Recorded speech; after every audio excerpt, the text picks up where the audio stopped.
If you have been doing core workouts for years, but your belly still pushes forward, your lower back always feels tight, or your abs just won't turn on, this isn't a strength problem. It's a posture problem and also possibly a nervous system problem. And in this video, I am going to show you one simple core exercise that teaches your body how to actually use your core again without sit-ups, without crunches, without planks, and without 7-minute abs.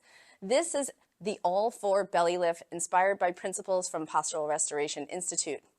Unlike traditional ab training that just targets your six-pack muscles, this exercise actually teaches your rib cage and pelvis, breathing and nervous system how to work together again. When your ribs are flared out and your pelvis is tipped forward and your nervous system is stuck in go mode, your core can't function right, no matter how strong you are. This drill restores position first, then builds strength on top of it.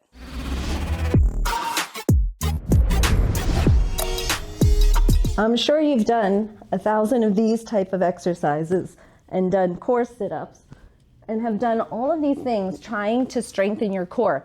But a lot of times there's a key integral component missing. And part of that has to do with the ability to activate some of the very deep core stabilizers, our transverse oblique muscles, our internal oblique muscles. And that's why I love starting clients off with the all-four belly lift, because it teaches them how to feel these very important muscles without just resorting to traditional core training. That's not to say that traditional core training doesn't work, but it works a lot better when you actually understand how to connect to these muscles. So let me start showing you the beginning steps of how to get into the all-four belly lift position. So we're gonna get literally on all fours, okay? When you're in this position, what I notice with a lot of clients is they'll be here, okay? And now we start to notice what is happening is they are stuck a little bit in an anterior pelvic tilt. That means that their pelvis is tipped forward. For example, instead of my pelvis being tipped back like this, right? Their pelvis is tipped this way.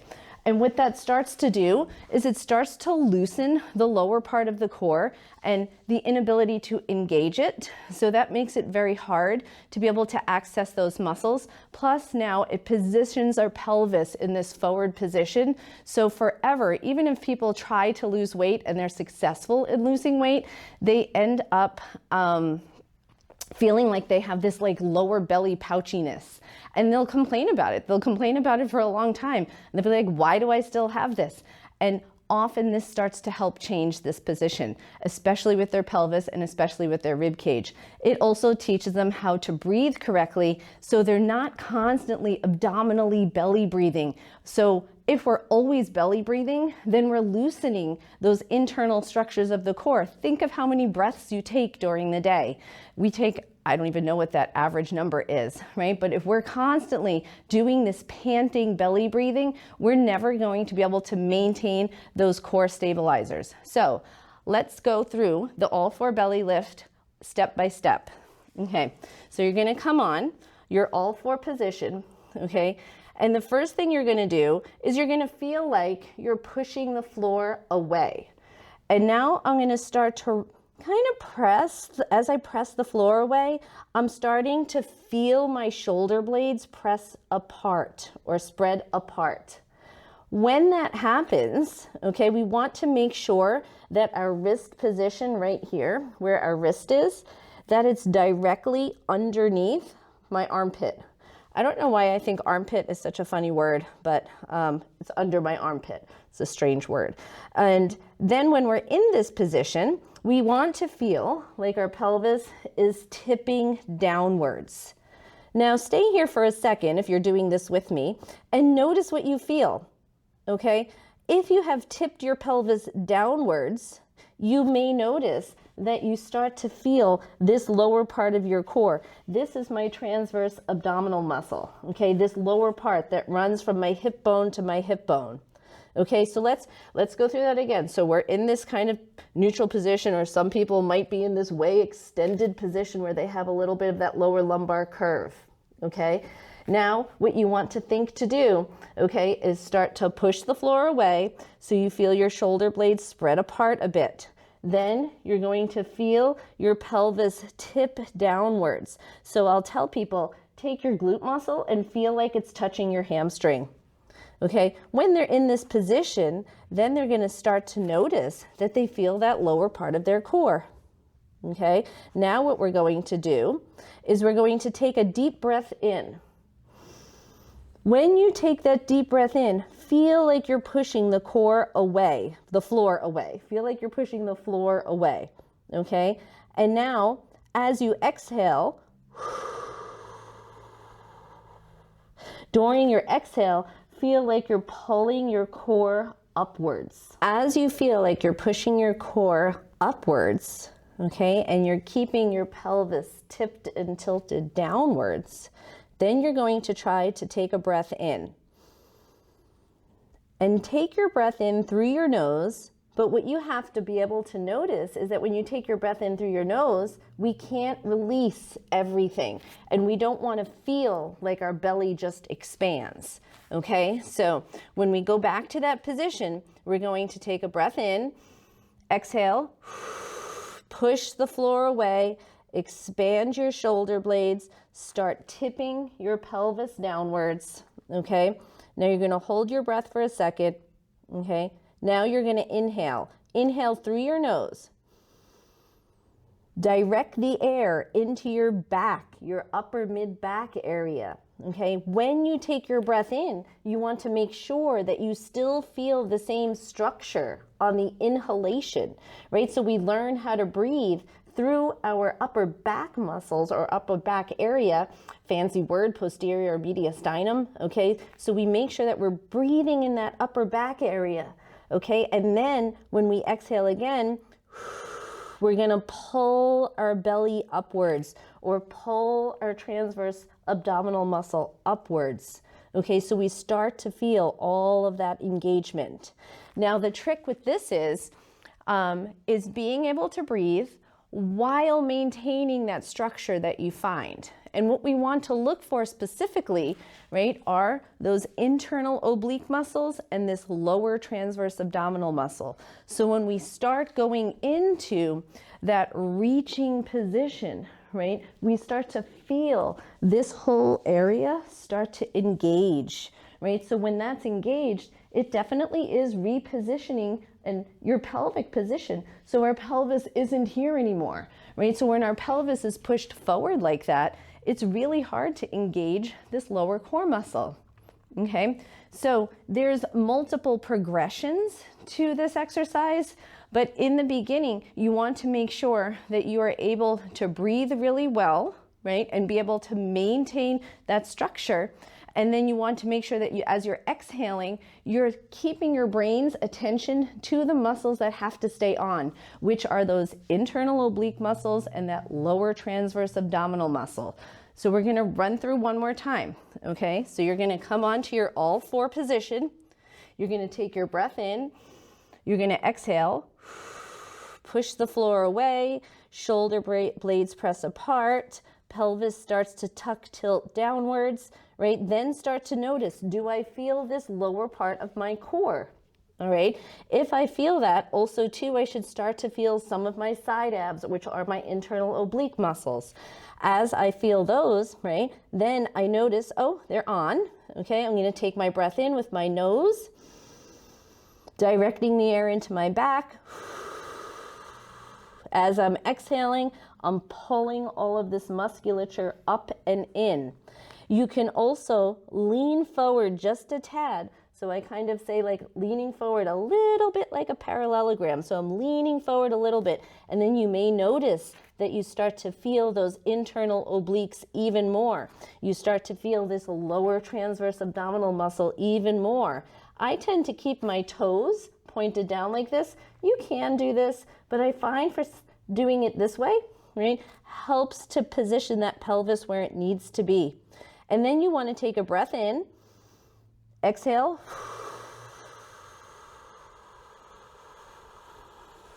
You want your exhalation to be at least 4 times longer, if not 6 times longer than your inhalation. So I would do a breath in and then exhale for 5, 4, 3, 2, 1. Pause. Feel the muscles. Bring your brain's attention to it. Then when you bring your brain's attention to it, then you're gonna breathe through your nose, not through your mouth, okay? Keep the musculature on, and then exhale. And then you're gonna be pulling your abs up and in, pulling your pelvis in that position, okay? And paying attention to what you feel. What you do not want to do, okay, this is very important, okay, is when we're in this position and we set up, we don't want to have our shoulders in our ears. We should not be like this. And a cue that I give people to make sure that their shoulders are not in their ears is, I'll say, when you're in this position, again, make sure your wrist is underneath your armpit, right? Softly bend the elbows a little bit. Find your tricep, okay? Find the back of your arm. That takes you out of your shoulder. Okay, we don't want to be in our shoulder or our neck. All right, so when we're in this position too, we want to make sure as we find our tricep that we can also find this musculature here, which is really important, this area around my armpit, which is also known as my serratus. Okay, so we want to find those areas, and you want to try to keep all of these areas on as you're breathing in and as you're exhaling. Okay, so make sure you notice for that your shoulders should not be up in your ears. Okay, the progression that you can do on this exercise, which is also very helpful, and I love when new clients try this because they're always very surprised at how difficult it is, because it's almost like a brain muscle game. Okay, so when we're in this position, right now, you've crushed it. You know how to breathe in, breathe out, maintain your position. You've got your internal obliques on. You've got your transverse abdominal muscle on. You can do those 4 breaths in and out and breathe in through your nose. Now, what you're going to do is you're going to be in this position, and I'm going to say, just pick up your hand, right? Can you pick up your hand and not have everything shift all over the place? Okay, so you want to be able to make sure this is going to teach you, right, how to develop this internal stability. A lot of times when people pick up their hand, they notice that they start orienting or positioning their body in a different way to be able to maintain being offset by having one hand up, one hand down. Okay, so that's one exercise that you can try to advance this exercise. So when you're here, we say take a breath in, exhale, pushing the shoulder blades away, tucking my pelvis down. Now I'm in this position. I could feel everything, right? My rib cage has depressed into the correct area that it needs to depress into, right? So I feel that structure. Now I'm going to pick up my right hand.